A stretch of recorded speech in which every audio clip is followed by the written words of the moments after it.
नमस्कार, मैं प्रेयसी पांडे और आप देख रहे हैं भारत एक्सप्रेस। पश्चिम बंगाल में इस समय राजनीतिक गलियारों में भूचाल आया हुआ है, क्योंकि जब से ममता बनर्जी हारी हैं तब से वो घबराई हुई हैं और काफ़ी ज़्यादा नाराज़गी जता रही हैं। और अब ऐसे में उनकी पार्टी टूट सकती है, ऐसा कहा जा रहा है। बस इसी मुद्दे पर बातचीत करने के लिए हमारे साथ हमारे सहयोगी मौजूद हैं, विशाल जी हैं, हरी जी हैं और साथ ही साथ अजीत जी मौजूद हैं। चलिए, ऐसा क्यों हो रहा है ये सब जानते हैं। विशाल, देखिए प्रेसी, क्या है कि जब से चुनाव हुए और रिज़ल्ट आया 4 तारीख के बाद से ही लग रहा था कि चीज़ें बहुत सामान्य से नहीं रहने वाली हैं। तृणमूल में चीज़ें जैसे आगे बढ़ी और उसके बाद से जो है, खासकर अगर हम पिछले कुछ दिनों का हम घटनाक्रम हम देखें, क्योंकि टीएमसी ये मान के चल रही थी कि भाई हम सत्ता में वापस आ रहे, जैसा लगातार वो दावा कर रहे थे कि उनको कोई हटा नहीं सकता है। इस प्रकार से ममता बनर्जी या अभिषेक बनर्जी जी और भी जो लोग थे, अचानक से जो 4 के बाद से जो रिज़ल्ट आया, और रिज़ल्ट के बाद से एक कहा ही जा रहा है कि एक पार्टी के अंदर भी क्या था ना, कि बहुत डेमोक्रेसी नहीं थी, है ना। एक अपना मतलब एक प्रकार से अभिषेक बनर्जी चेहरा तो ममता थी, हैं अभी भी हैं, लेकिन अभिषेक बनर्जी जो अपने हिसाब से पार्टी को हैंडल कर रहे थे। और एक प्रकार से नहीं होता कि चीज़ों को सप्रेस करके रखना, कोई भी डेमोक्रेटिक वॉइस जो है वो नहीं थी। और जब से ये नतीजे आए जिस प्रकार से उनके साथ, अभी हाल फिलहाल में अभी आपने देखा कि उनकी जब अंडे पूरा फेंके गए उनको ले जाते वक्त, और भी अभी जो जहांगीर खान थे उन्होंने अपना नाम वापस लिया, या जो भी उनके जितने वोट आए, तो ये एक डर भय जो था वो दिखा रहा था कि वो बहुत हद तक कॉन्फिडेंट नहीं है कि तृणमूल जो है वो आगे कंटिन्यू करेगी या मजबूती से बहुत कंटिन्यू करने वाली है। अभी जैसे कि 80 में से लगभग 20 मतलब 25% सांसद मतलब विधायक की मीटिंग में पहुंचे, ये बात भी क्लियर होगी। अभी जो मेरे पास लेटेस्ट अपडेट है उसमें है कि भाई उन्होंने जो लोग नहीं आए तो उन्होंने अपना एक नेता चुनकर उनसे कहा है कि भाई हमको अलग जो है वो बैठने की विधानसभा में जगह दी जाए। अब चूंकि यहाँ पर क्या है कि यहाँ पर बीजेपी को कोई ज़रूरत नहीं है, चूँकि उसके पास ऑलरेडी पूर्ण बहुमत है, 208 लोग हैं। अब ये है कि एक प्रकार से ममता की टूट ही नहीं, हम थोड़ा सा आगे जाकर कहेंगे कि ममता बनर्जी के राजनीतिक अस्तित्व पर ये बड़ा प्रश्न चिन्ह टाइप वाला मामला जो है कि अब आगे उनकी लीगेसी या जो पार्टी है वो फॉरवर्ड करेगी कितनी, क्योंकि अलग नहीं होता है कि भाई चुनाव हुए नहीं, 1 महीने नहीं हुए कि आपकी पार्टी के मतलब 70% 75% सांसद जो हैं, मतलब विधायक जो हैं, वो आपसे अलग हो गए। तो इससे बड़ा झटका और क्या हो सकता है। मतलब मान के कह सकते हैं कि पार्टी एकदम लगभग ख़त्म होने के कागार पे है। अभी जो उपचुनाव मतलब सॉरी जो चुनाव अभी एक हुआ था जिस सीट के लिए बाकी रह गया था, वहाँ पर सीपीआई जो है सीपीआईएम दूसरे नंबर पर थी, जो पहले बंगाल में मेन अपोजिशन हुआ करती थी।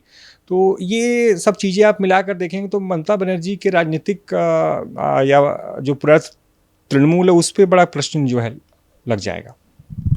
हरिशंकर जी, क्या लगता है महाराष्ट्र जैसा खेला बंगाल में भी होने वाला है? देखिए, मुझे तो लगता है कि खेला लगभग उसी कगार पर टीएमसी पहुंच चुकी है।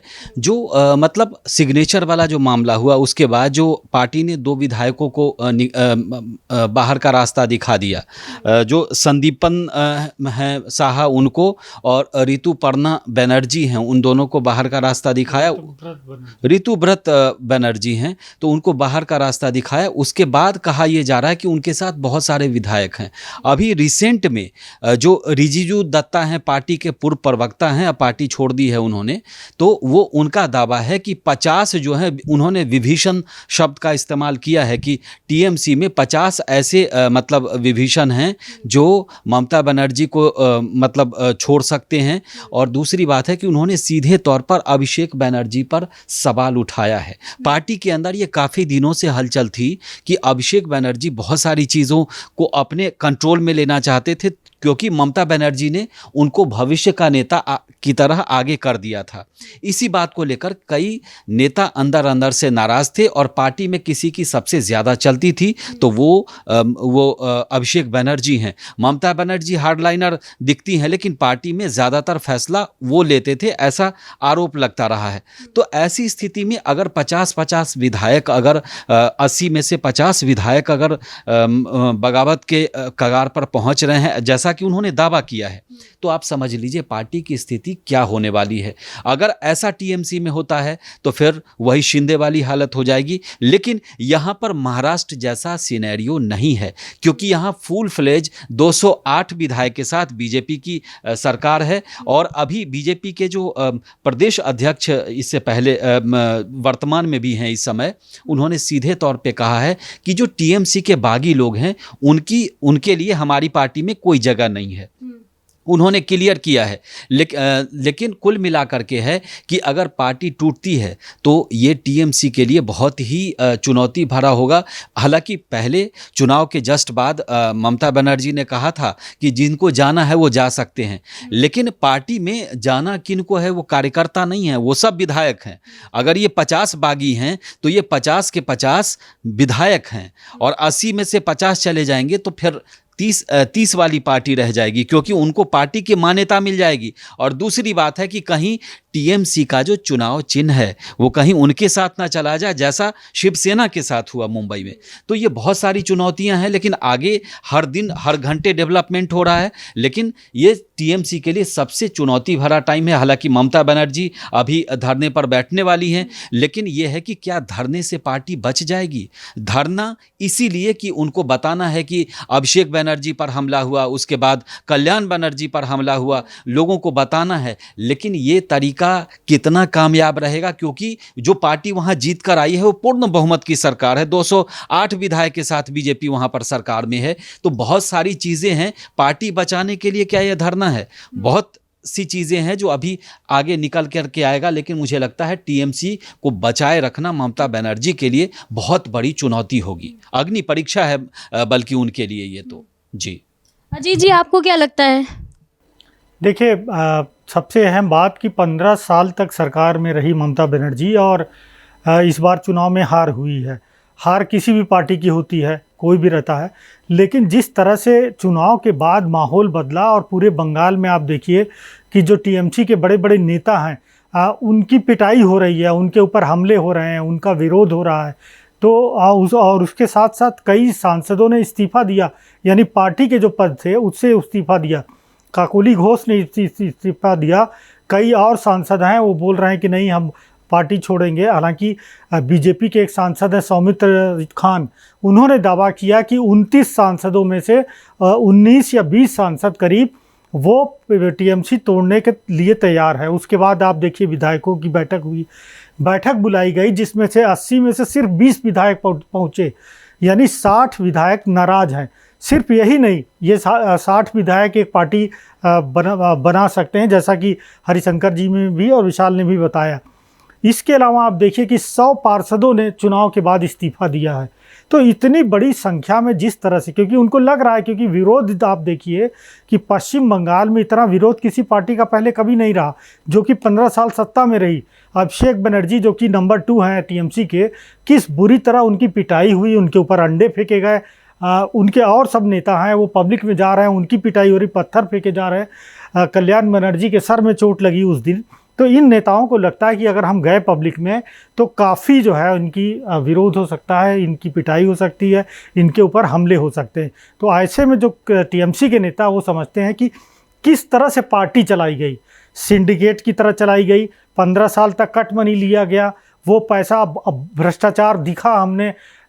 शिक्षा घोटाला जिस तरह से हुआ, आईपैक घोटाला हुआ, आईपैक के जरिए टीएमसी को अपनी जागीर समझ के परिवारवाद की तरह एक तरह पार्टी चलाई गई। इसीलिए जो वरिष्ठ नेता है वो नाराज़ है, क्योंकि पश्चिम बंगाल की जो राजनीति है वो विरोध की राजनीति, वो विरोध के जरिए होती है। वो दिल्ली का विरोध करते थे, वो जो नई चीज़ों का विरोध करते थे। सबसे सस्ती जगह है कोलकाता, आप देखिए चारों महानगर में आप देख लीजिए तो सबसे सस्ता लिविंग खाना या मतलब रहन सहन आप कोलकाता में मिलेगा। तो वहाँ पर विरोध के जरिए लोग सरवाइव करते हैं। लेकिन अब विरोध किस चीज़ का हो रहा है? कट मनी उन्होंने लिया, भ्रष्टाचार के स्पष्ट पूरे सबूत हैं। आईपैक में जिस तरह से छापेमारी के बाद ममता बनर्जी ने खुद जाके वहाँ से सबूत हटाए, और जब इसका विरोध करने की कोशिश की गई बड़े नेताओं के द्वारा, आत्ममंथन किया गया, तो खुद ममता बनर्जी ने डांटा कि नहीं ऐसा नहीं होगा, अभिषेक बनर्जी भी हैं।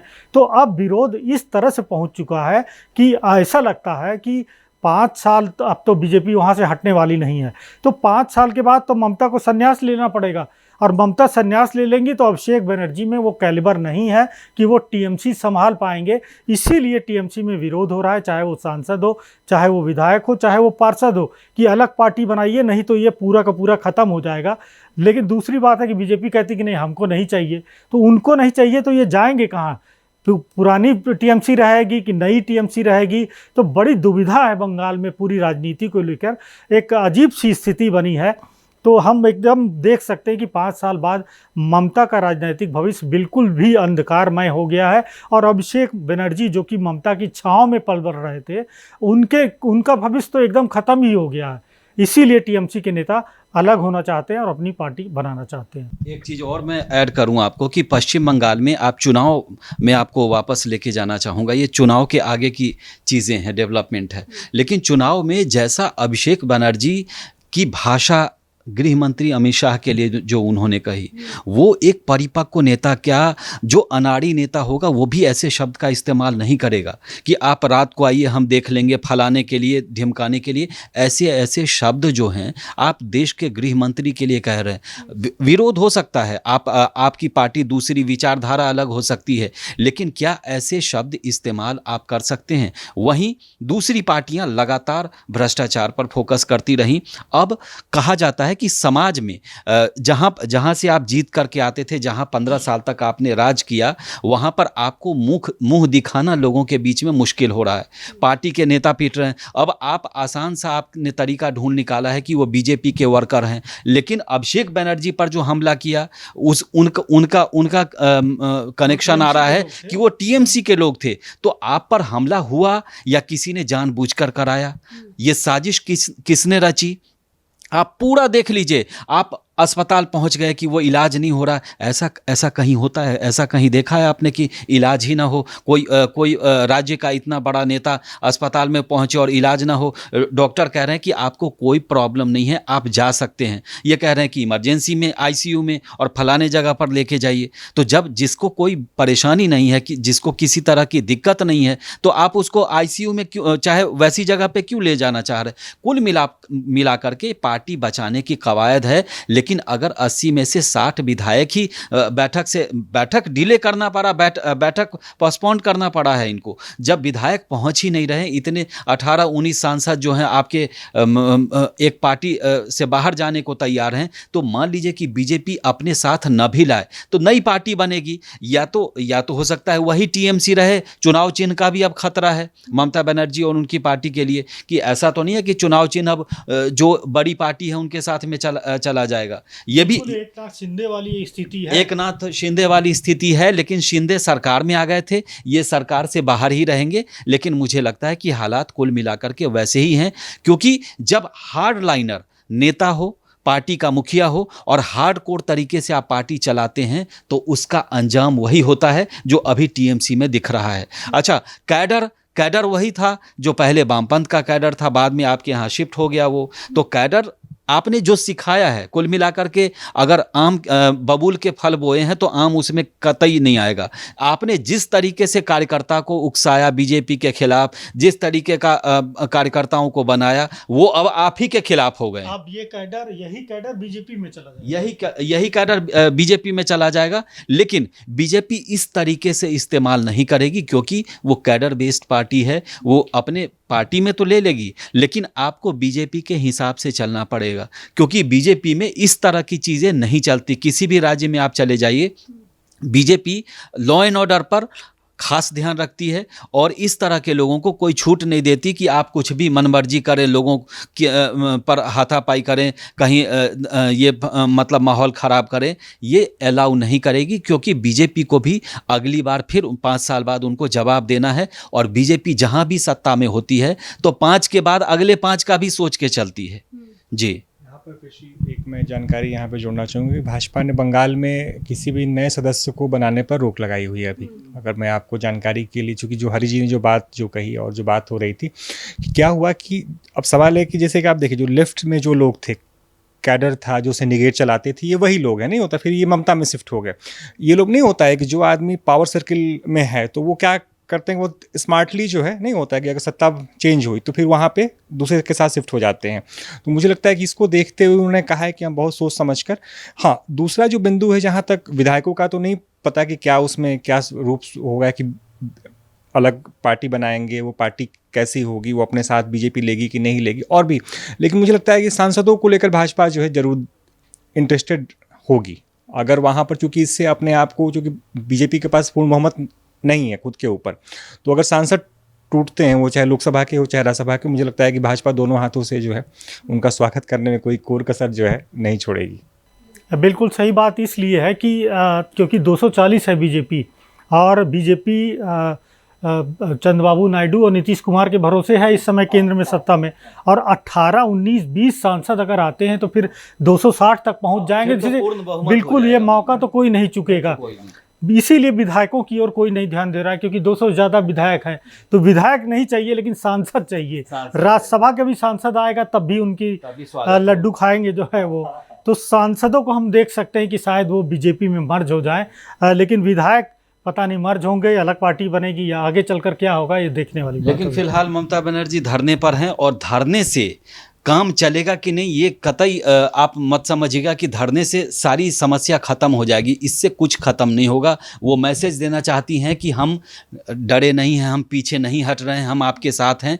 लेकिन जो लोग 60 लोग जो विधायक उनके बैठक में नहीं पहुंच रहे हैं, क्या साथ आएंगे? और वो दो जो जिनको आपने पार्टी से निकाला, और वो सिग्नेचर वाला मामला पीछा छोड़ेगा नहीं, क्योंकि बहुत सारी चीज़ें इसमें इन्वॉल्व हो गई है। और मतलब आप अपने तरीके से पहले चलाते थे, वही आदत सामने जब बीजेपी वहाँ पर सत्ता में है तो वो चीज़ें चलेंगी नहीं।